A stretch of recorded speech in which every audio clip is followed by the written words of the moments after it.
आता बातमी एका रेल्वेच्या आंदोलनासंदर्भातली आहे, कारण एक परिपत्रक नुकतंच आलेलं होतं आणि त्या अनुषंगाने एक आंदोलन होतंय सीएसएमटी परिसरात आणि त्याच्यामुळे आता संध्याकाळची वेळ आहे किंवा ऑफिसेस सुटण्याची वेळ असतानाच मध्य रेल्वेची उपनगरीय सेवा ही आंदोलनामुळे विस्कळीत झाली आहे।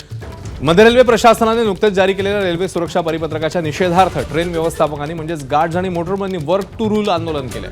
आंदोलनामुळे सीएसएमटीवरनं उपनगरीय रेल्वे सेवा जी आहे ती विस्कळीत झाली आहे। साधारण अर्धा तास संघटनांनी आंदोलन केलं आणि या आंदोलनामुळे मध्य रेल्वेचं वेळापत्रक मात्र बिघडून गेलंय।